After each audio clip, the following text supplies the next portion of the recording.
So hello guys, welcome to SWS और मेरा नाम है पुष्कर पाठक और मैं आज लेकर आया हूँ फिजिक्स का लाइट रिफ्लेक्शन एंड रिफ्लेक्शन का लेक्चर नंबर 2 जो होने वाला है हमारा रिफ्लेक्शन के ऊपर। एकदम अच्छे से हम रिफ्लेक्शन को इस वीडियो के अंदर समझने वाले हैं और देखने वाले हैं कि रिफ्लेक्शन क्या होता है, कैसे कैसे रिफ्लेक्शन होते हैं एंड ऑल सारी चीज़ें उसके बारे में हम लोग देखने वाले हैं।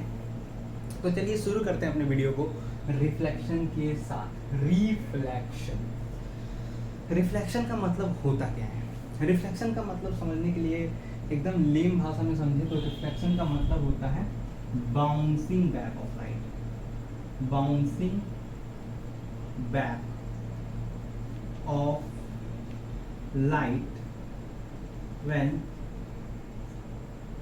It hits the surface. Bouncing back of light when it hits the surface.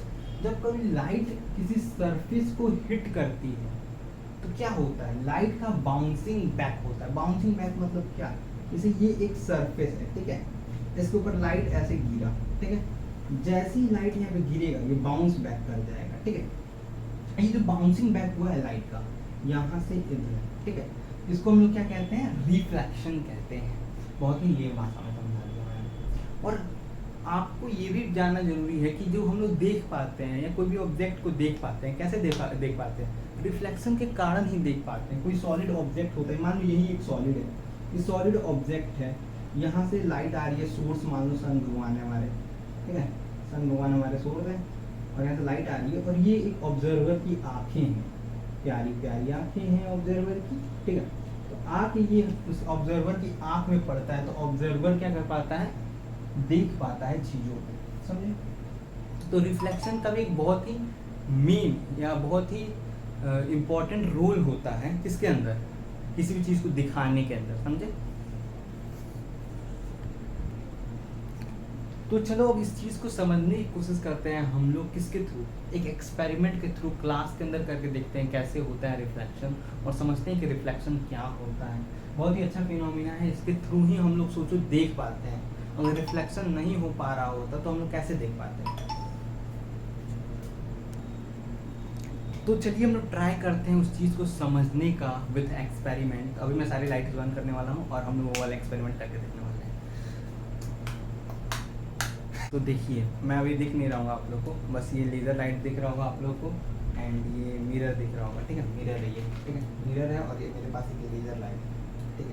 इस सरफेस को ही मान लो, जैसे कि इस सरफेस पे मैंने लाइट डाला है तो ये रिफ्लेक्ट होके ना इधर साइड जा रहा होगा, ठीक है। अब इस सरफेस को लेते हैं, देखो इस सरफेस पे मैंने लाइट डाला है, वो रिफ्लेक्ट होके उस शीशे पे जा रहा है।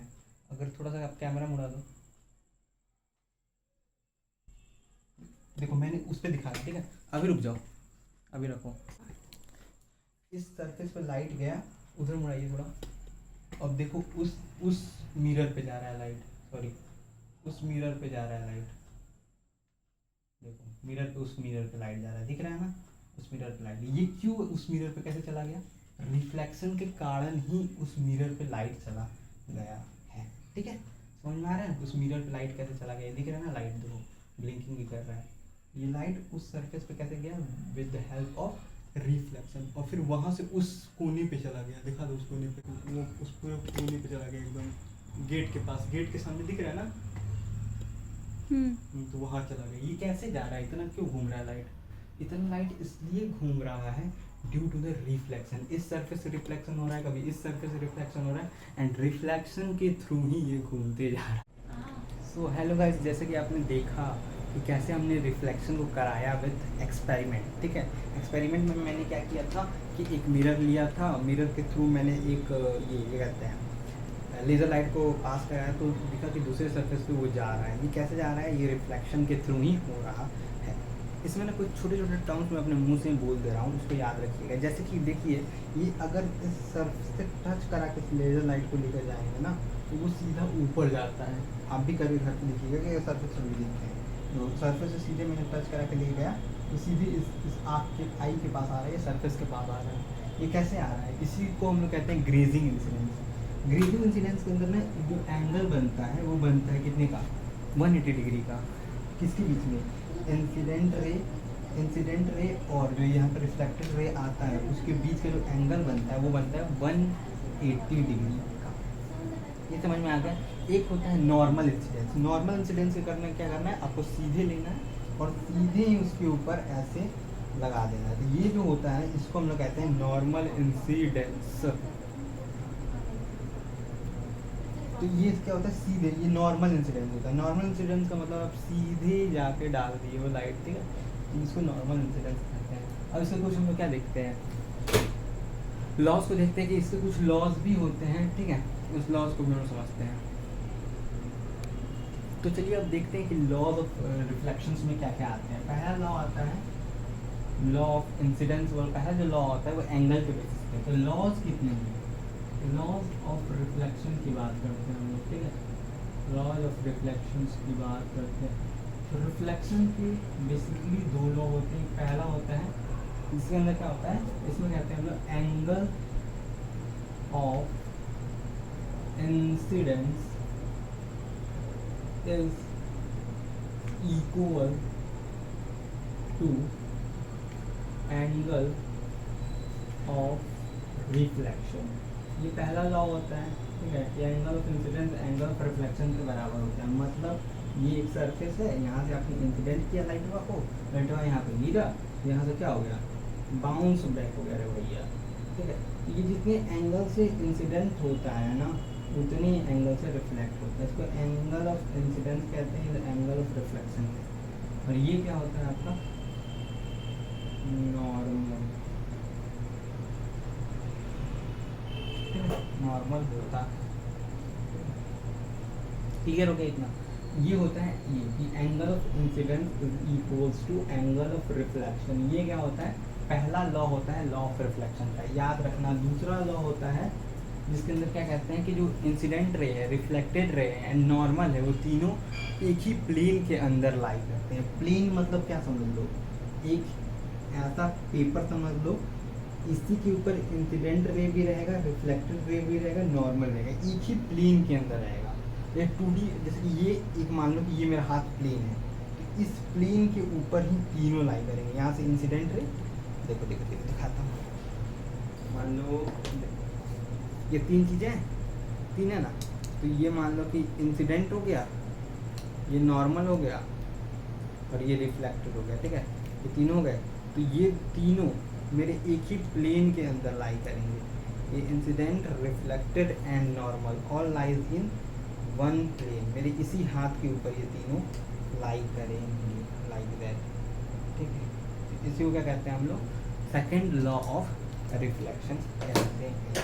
Incident ray, sorry, incident ray, reflected ray, normal all lies in same plane. ये इंसिडेंट हो गया, ये रिफ्लेक्ट कर गया, ये हो गया नॉर्मल, ठीक है, तीनों लाइज। तो कह सकते हो incident ray,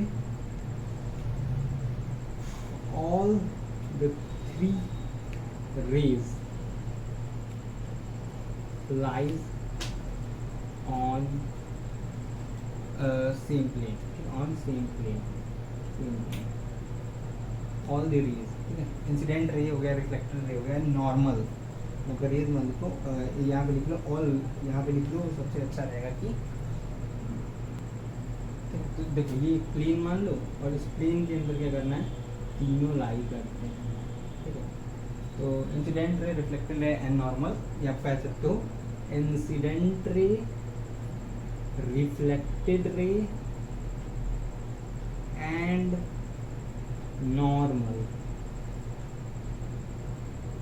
all lies in same plane. और जो ये लॉ होते हैं दोनों, ये वाला लॉ और ये वाला लॉ, ये सारे रिफ्लेक्टिंग सरफेस के ऊपर एप्लीकेबल होते हैं, सारे जितने भी सरफेस हैं। आगे जाके आप स्फेरिकल मिरर्स पढ़ोगे, उसके ऊपर एप्लीकेबल है। आप पढ़ोगे लेंसेज भी पढ़ोगे, जिनमें जितने मिरर्स हैं उन सब के ऊपर क्या होता है, ये एप्लीकेबल होता है रिफ्लेक्शंस के जो लॉज होते हैं। और आपको ये भी पता होना चाहिए कि सबसे ज़्यादा रिफ्लेक्शन कौन करता है, तो जो हमारा मिरर होता है, मिरर वो सबसे ज़्यादा रिफ्लेक्शन करता है। समझ में आया, मिरर सबसे ज़्यादा रिफ्लेक्शन करता है। अबाउट लिखा एनसीईआरटी में, अबाउट 97% तक का रिफ्लेक्शन इसको देखने को मिलता है, 1-2% तो रह ही जाता है भाई, पूरा कोई भी चीज़ टोटल तो प्योर नहीं हो सकती ना, गोल्ड भी टोटल प्योर नहीं होता है। तो ये चीज़ हो गई आपकी रिफ्लेक्शन की। इसके बाद किसके बारे में बात करते हैं हम लोग, इसके बाद हम लोग बात करते हैं प्लेन मिरर के बारे में, ठीक है। तो प्लेन मिरर के बारे में जानते हैं कि प्लेन मिरर का क्या काम होता है, कैसे वो वर्क करता है, एंड उसमें हम लोग क्या क्या चीज़ें याद रखनी है, ठीक है। थोड़े बहुत वो सारी चीज़ें भी हम लोग देखते हैं।